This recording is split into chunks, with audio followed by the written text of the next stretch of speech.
प्रभु यीशु मसीह के मधुर नाम में आप सबों को प्रेज़ द लॉर्ड। जीवित पिता परमेश्वर का मैं धन्यवाद करता हूँ आज की उपवास प्रार्थना दिन में प्रभु यीशु मसीह के साथ उसके चरणों में ठहरने में प्रभु जी आज सहायता की। मैं प्रभु यीशु मसीह को धन्यवाद देता हूँ। आइए मेरे प्रियो, परमेश्वर के कुछ वचन को हम देखेंगे। उससे पहले हम प्रार्थना करें। प्रभु हमारी प्रेमी पिता परमेश्वर, मैं आपका धन्यवाद करता हूँ प्रभु ये अवसर, ये समय के लिए जो आपने हमारे जीवन में दी हो। आज की फास्टिंग प्रेयर में पिताजी आपने अनुग्रह किया, आशीषों को दिया पिता। आपके चरणों में ठहरने में प्रभु आप हमारी सहायता की। प्रभु यीशु मसीह, मैं आपका धन्यवाद करता हूँ। आप मेरे प्रभु हमारे जीवन में पिता प्रभु हमसे बातें करिए प्रभु, हमारे हर एक गुनाहों को, हमारे हर एक अधर्मों को क्षमा करिए, अपने लहू की आड़ में छुपा करके रखिए पिता परमेश्वर। अभी जो भी वचन यहाँ पे बोया जाएगा प्रभु, वचन पिता परमेश्वर हमारे हर एक जीवन में अद्भुत काम करे पिता। हम आपका धन्यवाद करके प्रार्थना सुनने के लिए प्रार्थना करता प्रभु यीशु के नाम से मन को सुन लिया। आमीन। मैं एक वचन आपके सामने पढ़ना चाहता हूँ जो पाया जाता है 2 कुरिन्थी 5वां अध्याय पर 1 से लेके पर 3 तक। यहाँ इस प्रकार से लिखा है, क्योंकि हम जानते हैं कि जब हमारा पृथ्वी पर का डेरा सरीखा घर गिराया जाएगा तो हमें परमेश्वर की ओर से स्वर्ग पर एक ऐसा भवन मिलेगा जो हाथों से बना हुआ घर नहीं पर चिरस्थायी है। इससे तो हम कराहते और बड़ी लालसा करते हैं कि अपने स्वर्गीय घर को पहन लें, कि हम इसके पहनने से हम नंगे न पाए जाएं। प्रभु का धन्यवाद हो ये वचन के लिए। और यहाँ पे 2 कुरिन्थी 5वां अध्याय 1 से लेकर 3 तक हमने देखा। पौलुस प्रेरित यहाँ इस प्रकार से कहता है, एक घर के बारे में यहाँ पे लिखा है, हमारा स्वर्गीय घर। आज आप और मैं मेरे 2 प्रकार के घर में रहते हैं, एक शारीरिक घर और दूसरा जो है आत्मिक घर। शारीरिक घर में इंसान जो हमेशा हमेशा रहना चाहता है, लेकिन शारीरिक घर में उसके जीवन में तकलीफ है, परेशानी है, कष्ट है, मुसीबत है। आज ये शारीरिक घर को इंसान छोड़ना नहीं चाहता, उसको त्यागना नहीं चाहता, परंतु उस घर में हमेशा हमेशा रहना चाहता है। लेकिन पौलुस प्रेरित यहाँ पे कहता है, हमारा स्वर्गीय घर जो पिता परमेश्वर पहले से अपने लोगों के लिए, अपने बच्चों के लिए वो स्वर्ग में एक घर को तैयार करके रखा हुआ है। आज हमको शरीर संसार के घर में नहीं रहना है, परंतु हमको उस स्वर्गीय घर में रहना है जहाँ पे परमेश्वर हमारे लिए उस घर को तैयार करके रखा हुआ है। क्योंकि हम जानते हैं कि जब हमारा पृथ्वी पर का डेरा सरीखा घर गिराया जाएगा तो हमें परमेश्वर की ओर से स्वर्ग पर एक ऐसा भवन मिलेगा जो हाथों से बना हुआ घर नहीं परंतु चिरस्थायी है। देखिए वो घर हाथों से बना हुआ घर नहीं। आज मनुष्य जब एक घर को बनाता है, किस प्रकार का मेहनत करता है, सारे चीजें उसमें लगते हैं, सारे मटेरियल्स उसमें लगते हैं, ईंटा, गिट्टी, पत्थर, सीमेंट, छड़, ये सब कुछ लगता है एक शरीर के, इस संसार के घर को बनाने के लिए। आज हम जब इस संसार के घर में रहते हैं, ये शरीर में जब रहना चाहते हैं, शरीर की अभिलाषाओं को जब हम पूरा करना चाहते हैं, उसमें परमेश्वर की आशीष नहीं रहती है। इसलिए पौलुस प्रेरित कहता है, क्योंकि हम जानते हैं कि जब हमारा पृथ्वी पर का डेरा सरीखा घर गिराया जाएगा, इसका मतलब यह है कि एक मनुष्य हमेशा हमेशा के संसार में नहीं रहेगा। एक दिन उसकी भी मौत होगी, एक दिन वो इस घर को छोड़ेगा। जब एक धार्मिक व्यक्ति परमेश्वर के शारीरिक घर को जब छोड़ता है, एक धार्मिक व्यक्ति, परमेश्वर उसके लिए एक घर को तैयार करके रखा है, वो है स्वर्गीय घर। हमारा ये घर नहीं मेरे प्रियो। आज हम कुछ दिन का एक मेहमान है। जब मनुष्य संसार में रहता है, हमेशा हमेशा के लिए नहीं रहता है। जब किसी चीज का उत्पत्ति होता है तो उसका एक दिन अंत भी होता है। आज हमारा अंत कैसे होनी चाहिए? प्रभु में हमारा अंत होना चाहिए, और जब हम प्रभु में हमारा अंत होता है तब हमको वो स्वर्गीय घर मिलता है। हम जानते हैं प्रभु के जन जो थे, प्रभु के चेले जो थे, प्रभु के दास जो थे, किस प्रकार से प्रभु के लिए दुख उठाए, किस प्रकार से वो मारे गए, किस प्रकार से वो कष्ट को सहे, किस प्रकार से सुसमाचार को पूरा किए। उसी प्रकार से आज आपको और मुझको भी परमेश्वर के लिए उस सुसमाचार को पूरा करना है, दुख उठाना है, तकलीफ उठानी है, किसी इंसान के लिए नहीं परंतु परमेश्वर। और जब हम परमेश्वर के लिए दुख उठाते हैं तब हमें वो स्वर्ग में एक घर मिलता है, वो है स्वर्गीय घर। वो स्वर्गीय घर से किसी भी हालत से हमको मिलनी चाहिए। जब वो स्वर्गीय घर हमें मिलता है तो सचमुच मेरे प्रियो स्वर्ग में एक बहुत बड़ा आनंद होता है। इसलिए वो कहता है कि हमें परमेश्वर की ओर से स्वर्ग पर एक ऐसा भवन मिलेगा जो हाथों से बना हुआ घर नहीं परंतु चिरस्थायी है। हमेशा हमेशा के लिए वो घर रहेगा, थोड़े समय के लिए नहीं, 1 साल के लिए नहीं, 2 साल के लिए नहीं, 60 साल के लिए नहीं, 70 साल के लिए नहीं, लेकिन वो घर हमेशा हमेशा हमें वहां पे वो मिलेगा। इसलिए आज हम इस संसार में जब रहते हैं, संसार की अभिलाषाओं में हम अपने जीवन को न बिताएं परंतु उस पदार्थ को हम पकड़ें, उस पदार्थ को पाने के लिए हम दौड़ें जिसके लिए परमेश्वर ने हमें मसीह यीशु में बुलाया हुआ है।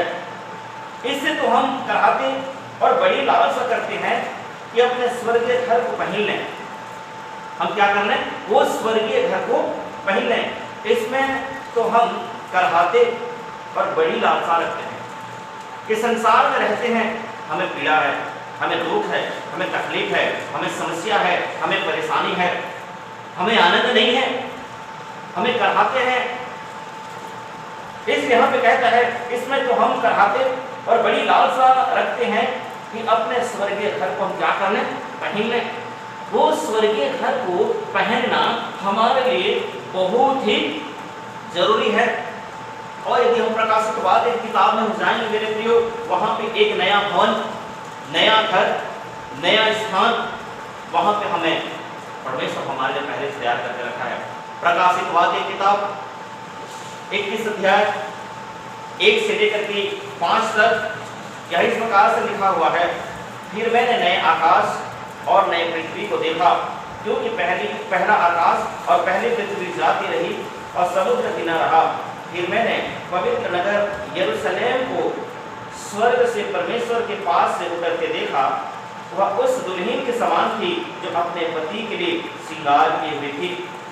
फिर मैंने सिंहासन पर से किसी को ऊंचे शब्द से यह कहते हुए सुना, देख, परमेश्वर का डेरा मनुष्यों के बीच में है, वह उनके साथ डेरा करेगा और वे उसके लोग होंगे और परमेश्वर आप उनके साथ रहेगा और उनका परमेश्वर होगा। वह उनकी आंखों से सब आंसू पोंछ डालेगा और उसके बाद मृत्यु न रहेगी और न शोक, न विलाप, न पीड़ा रहेगी, पहली बातें जाती रही। आज हम देखते यहाँ पे ये संसार में रहते हैं, हम पीड़ा में तड़पते हैं, हम कराहते हैं, हम दुखित होते हैं, लेकिन यहाँ पे यूहन्ना जो है एक बड़े दर्शन को देखता है। एक दर्शन को देखते हुए वो इस प्रकार से कहता है, फिर मैंने नए आकाश और नए पृथ्वी को देखा, क्योंकि पहली आकाश और पहली पृथ्वी जाती रही, समुद्र भी न रहा। पहली आकाश पहली पृथ्वी जो थी वो जाती रही, वो नहीं रहा। नए आकाश नया पृथ्वी को परमेश्वर हमें देगा, उसमें हम रहेंगे। फिर मैंने पवित्र नगर नए यरूशलेम को स्वर्ग पर से परमेश्वर के पास से उतरते देखा। वह उस दुल्हन के समान थी जो अपने पति के लिए श्रृंगार की हुई थी। हम देखते हैं कि दुल्हन अपने पति के लिए किस प्रकार से तैयार होकर रहती है, उसी प्रकार से मेरे प्रियो इन दिनों में हमें प्रभु यीशु मसीह के लिए तैयार होकर रहना है। हमें उस दुल्हन के समान बनना है। वो हमारा दुल्हा बहुत ही जल्दी आने वाला है। हम अपने आप को तैयार करें उस दुल्हन से मुलाकात करने के लिए। हम अपने आप को तैयार करें उससे हम बातें करने के लिए, क्योंकि वो आने वाला है, वो आ रहा है। इसलिए जब उसके पति, जब एक दुल्हन का पति आता है, वो दुल्हन किस प्रकार से अपने आप को तैयार करके रखती है, किस प्रकार के सज के रखती है, संवर के रहती है, उसी प्रकार से हमको प्रभु के लोग होने के कारण से उस दूल्हे के लिए, उस राजा के लिए, उस यीशु के लिए जो हमें लेने के लिए आ रहा है, हम अपने आप को तैयार करके हम रखें। कहता इस प्रकार से, फिर मैंने सिंहासन पर से किसी को ऊंचे शब्द से यह कहते हुए सुना, देख परमेश्वर का डेरा मनुष्यों के बीच में है, वह उनके साथ डेरा करेगा। वो हमारे साथ वो डेरा करना चाहते हैं, हमारे साथ एक समय को बिताना चाहते हैं, हमारे साथ वो रहना चाहते हैं। इसलिए हम मेरे प्रियो अपने आप को तैयार करें कि वो खुदा वो यीशु हमारे साथ रहे, हमसे वो बातें करे और वे उसके लोग होंगे और परमेश्वर आप उनके साथ रहेगा और उसका परमेश्वर होगा। क्या आज हम प्रभु यीशु मसीह को अपना जीवन दे सकते हैं? आज हम अपने आप को प्रभु यीशु मसीह के लिए तैयार करें, हम अपने जीवन को प्रभु यीशु मसीह को दें। इसलिए वो आने वाला परमेश्वर बहुत ही जल्दी आ रहा है। तब उसके बाद 14 पद में लिखा है, वह उनकी आंखों से सब आंसू पोंछ डालेगा और उसके बाद मृत्यु न होगी। आज किस प्रकार से तकलीफ है ये संसार में, किस प्रकार से परेशानियां हैं हमारे जीवन में, किस प्रकार से आज हम बोझ से दबे हुए कर आ रहे हैं, लेकिन जब वो आएगा हमारे आंख के आंसुओं को पोंछ डालेगा। हमें वो विलाप नहीं होगी, हमें वो रोना नहीं होगा, हमें वो दुख नहीं होगा, क्योंकि हमारे आंख के आंसुओं को स्वयं प्रभु यीशु मसीह पोंछ डालेगा। वह उनकी आंखों से सब आंसू पोंछ डालेगा और उसके बाद मृत्यु नहीं होगी। शारीरिक मृत्यु है, जब इंसान शरीर में रहता है उसका मृत्यु है, लेकिन फिर से परमेश्वर हमें फिर से एक नया जीवन को देता है। उसके बाद मृत्यु नहीं होगी। जो प्रभु में सो जाते हैं परमेश्वर के साथ उसके सिंहासन के पास बैठ करके हमेशा उसकी महिमा, उसकी आराधना, उसकी स्तुति वो करते रहते हैं। और इसके बाद मृत्यु न रहेगी और न शोक, न विलाप, न पीड़ा रहेगी, पहली बातें जाती रहेगी। न शोक होगा, न विलाप होगा, न दुख होगा। जब एक मनुष्य संसार में रहता है उसके जीवन में तकलीफें हैं, परेशानियां हैं, पीड़ाएं हैं, मुसीबतें हैं, लेकिन जब प्रभु के साथ उस स्वर्ग में रहता है वो कोई पीड़ा नहीं, कोई विलाप नहीं, कोई दुख नहीं।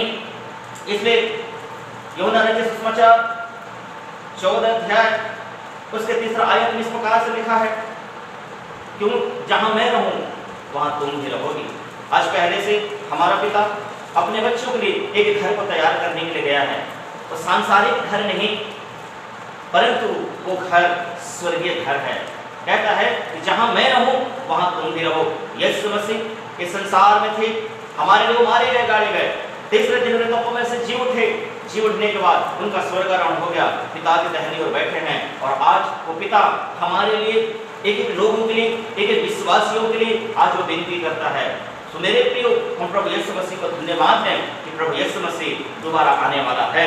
इसलिए हमारा ये जो घर है ये शारीरिक घर नहीं, परंतु हम एक ऐसे घर को बनाएं जो है स्वर्गीय घर। प्रभु यीशु मसीह अपने आप को हमारे लिए दे दिया, हम भी अपने आप को प्रभु यीशु मसीह के लिए न्यौछावर कर दें, उसके मार्ग में, उसके भय में चलें। प्रभु यीशु मसीह हमें आशीषित करे, हमें अनुग्रहित करे। प्रभु का धन्यवाद हो, हम प्रभु को धन्यवाद। कहता इस प्रकार से गाना है, जाके स्वर्गीय घर अपना यीशु का मुझको देखना। यदि आज आपको मुझको यीशु के साथ उस स्वर्गीय घर जाना है, निश्चित रूप से हम उस पिता के स्वर्गीय घर को देखेंगे। जाके स्वर्गीय घर अपने प्रभु का है वो देखना। जाके स्वर्गीय घर अपने यीशु का है वो देखना। मेरे खातिर जिसने जान दी उससे यीशु का मुँह देखना। मेरे खातिर जिसने जान दी उससे यीशु का मुँह देखना। जाके स्वर्गीय घर अपने यीशु का है मुँह देखना। जाके स्वर्गीय घर अपने यीशु का है मुँह देखना।